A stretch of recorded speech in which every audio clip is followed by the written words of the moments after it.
this is yet another optimization problem on this channel, which is, at the end of the day, optimization problems are just critical point problems apply to, critical point word problems, essentially.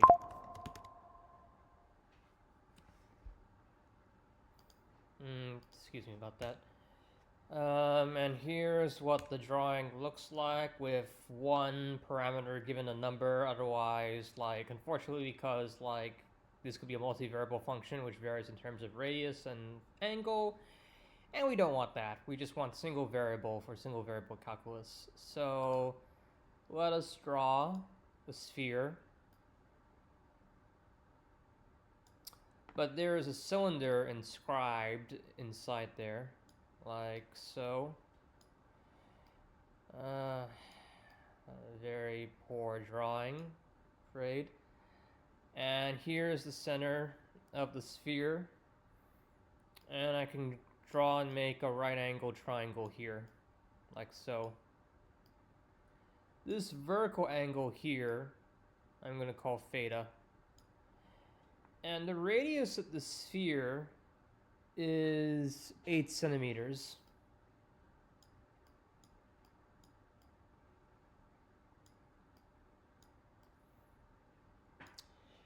Given this, I am asked to show two things. Number one is, where is it? Nope. There we go. Just had to do that to prevent the...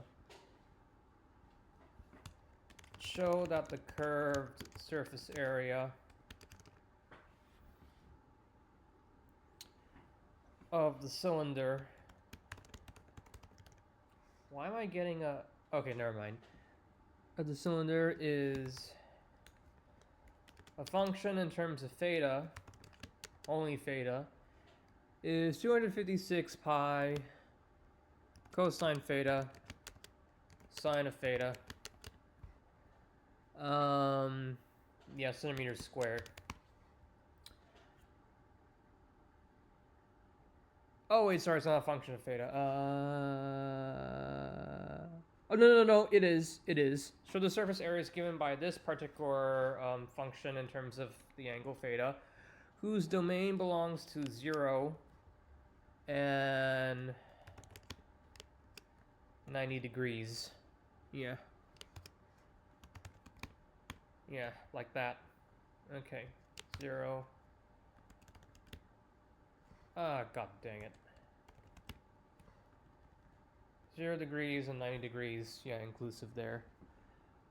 Okay, how do we do this? Okay, so it's basically going to be a bunch of geometry, volumetric geometry, unfortunately. So the surface area of a cylinder, this is not going to be the radius that we're using, but like the surface area of a cylinder, abbreviated as this, is going to be, let's see, well, we have the two tops of the circle here, so it's going to be a pi r squared plus another pi r squared. So a circle top. So you have the area of the circle at the top plus area of the circle bottom plus lateral surface area, which is really what the alateral is. If you look at it geometrically, it's this part here, it can be unwrapped into a rectangular area.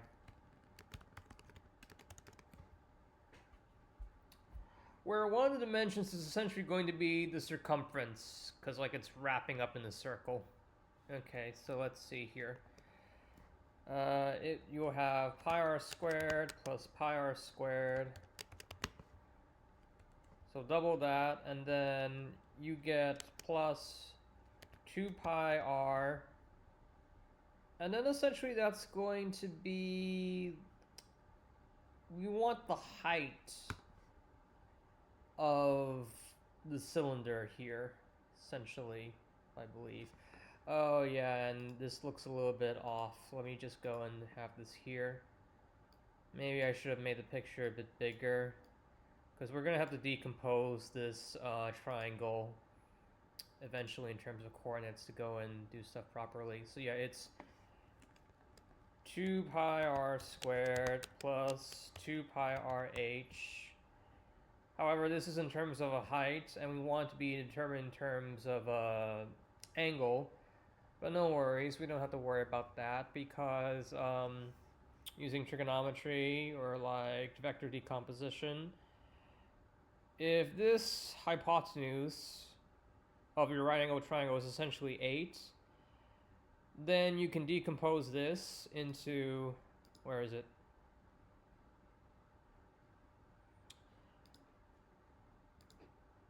This length here with the angle next to it is just 8 cosine theta.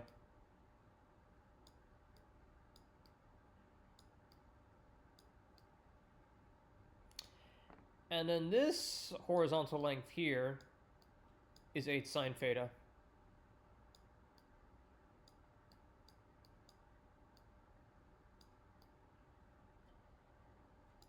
So that gives, unfortunately, not the height, but half of the height. So this is technically h over 2.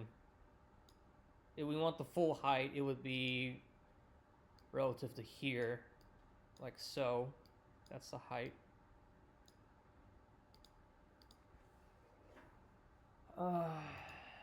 So then we just do like double of that, which is basically going to be 16 cosine theta in this example.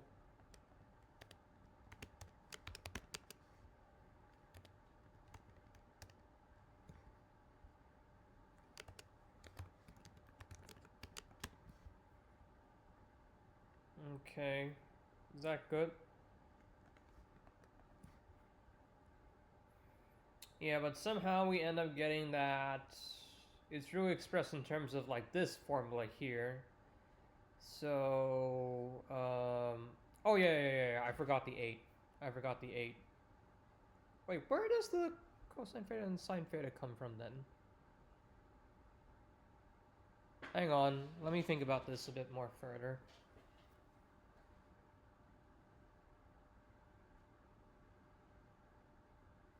Oh, right, I'm sorry. Like, this R is, like, different. This is the R of the cylinder. This should be R of the cylinder. Sorry. That's where I made the answer.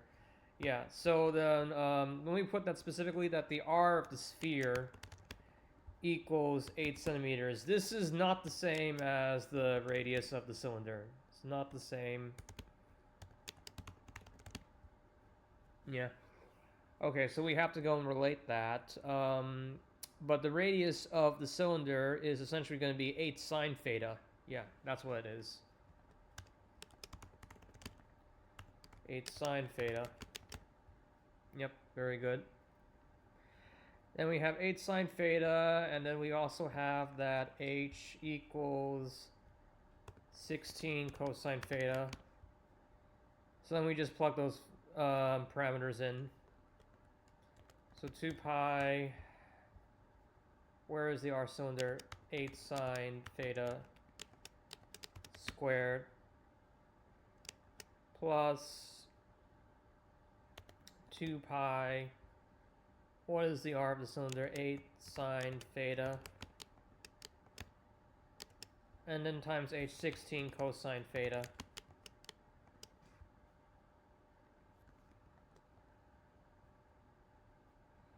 So then that gives me 2 times 64, 128 sine theta squared plus 16 times 16, so 16 squared, that's 256 pi sine of theta cosine of theta. Wait a second, was it? Oh, I see. They only want the lateral surface area, so they only care about the stuff around it. They didn't care about like the two tops and bottoms over here. They could have like left it like white in the problem textbook I'm referring to instead of this. So actually we have like an extra term here. They're only asking for like this particular term, which is sufficient enough. So yeah, that's like the total surface area of the cylinder, but they just want the surface area that's curved, which is naturally just 256 pi sine of theta cosine of theta. Okay, no calculus done yet. That was just pure geometry. That was just pure geometry and trigonometry being done here. Okay, now find the radius and height. Find the radius and height of the cylinder having the largest curved surface area and state this area.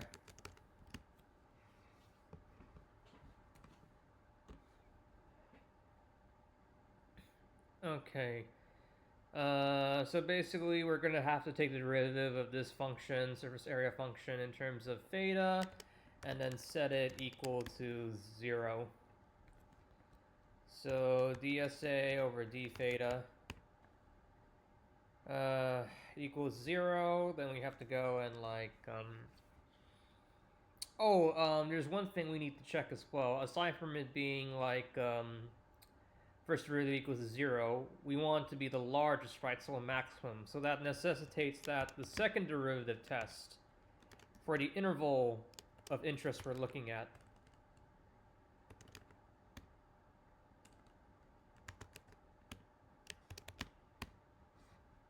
this has to be less, this has to be negative for the interval of theta we look at.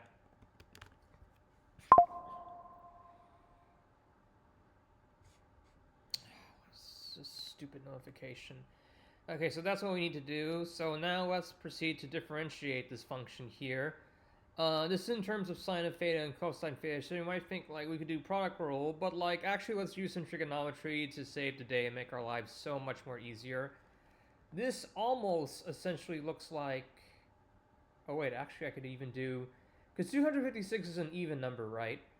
I can factor this function into SA of theta. I'm just going to abbreviate this now. That's 2 times, let's see, 256 divided by 2. That's 120, yeah, that's 128 times 2 sine theta cosine theta. And now, if you recall your double angle identity, sine of 2 theta equals 2 sine theta cosine theta. So I can just use this, and then it's purely in terms of one function instead of a mixture of sine and cosine, which we don't want. So then this is just SA of theta, 128 sine of 2 theta. Okay. And now you differentiate this, which is basically going to be a composite function, composition of sine, and this linear function here, so we're going to have to use the chain rule. So then, yeah, the dSA, d theta, we get 128 left. Then we do sine, you rotate to the right, so you get cosine 2 theta. And then you multiply by a factor of 2 here. So then it's 128 times 2, which is 256. Yeah, we get the result, 256 cosine theta. Cosine 2 theta.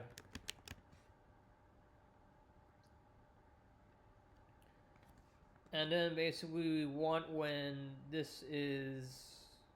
Oh wait, weren't we given a domain for the theta? Yeah, it's between 0 degrees and 90 degrees. Yeah. So this is for theta in 0 degrees, 90 degrees. Just put it like degrees here. It takes too long for me to write up. Okay. Okay, so then that's going to be set equal to 0. But I'm also going to have to take the second derivative of this, so let's do that right away.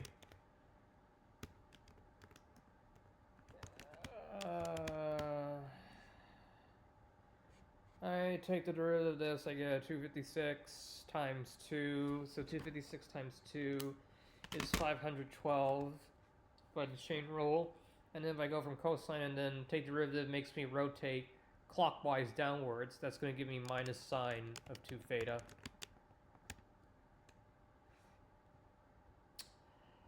Yeah, and just have to...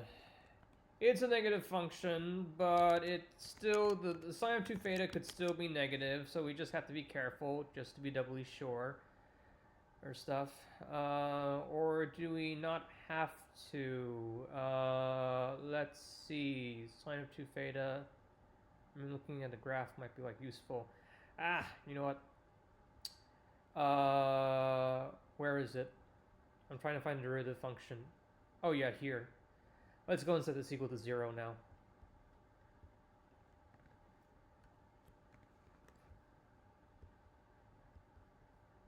So that's this. Set equal to 0. We don't care about the constant, it just cancels out, so you just get cosine of 2 theta equals 0. And then when this cosine theta, cosine of an angle, essentially, we'll deal with the 2 later, equals 0, that's for intervals of, like, pi over 2, right? Yeah, you start from the right axis, right angle here, and then you go counterclockwise by convention. So then, give me a second. Cosine of 90 equals 1. I'm just gonna have to type in numbers. Cosine of 90 is... Oh wait, I'm not in degrees. Okay. Cosine of 90, yeah, 0. Yeah, so I get this, like, for every interval of, like, pi over 2. But our domain restriction is between 0 and pi over 2 itself. So this only works for... Yeah, cosine of 0 is 1. So this only works for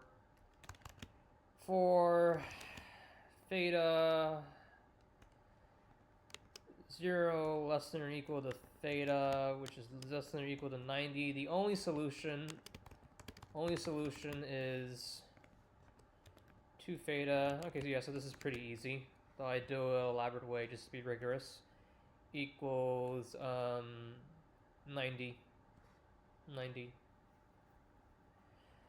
And so that means that theta has to be necessarily 45. Because I just divide 90 divided by 2, so that's 45 degrees. Okay, all good. And then let's check when we add into there. Yeah, I think it's overkill. I think, like, it suffices that the second derivative function is negative for here. But to, like, check, if I do this here, if I borrow this,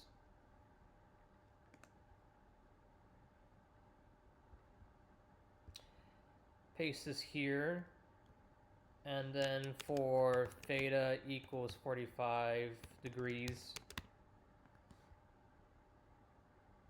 this gives me minus 512 sine of, basically sine of 90, which is then 1, which is then negative 512. That's negative. We're all set, so it is indeed a maximum.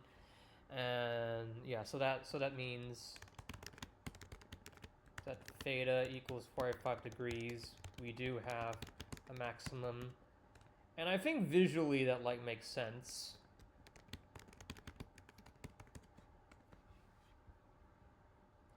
Anyhow,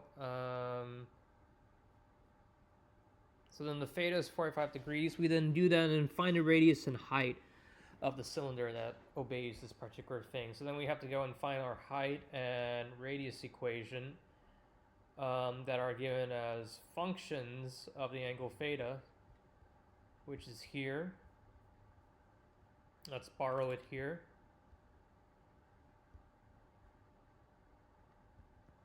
So then this is a theta. So if we do R max, I have to do maximum, otherwise it does this stupid thing. It's basically going to be like R 45 degrees. Yeah, let's just do it. Maximum radius equals R 45, which is 8 sine of 45. And then sine 45, you can check with a calculator, or you know it at the top of your head. That's basically going to be square root of 2 over 2.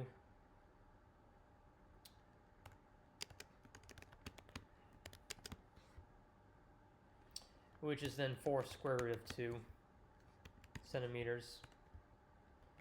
And then if you want the maximum height,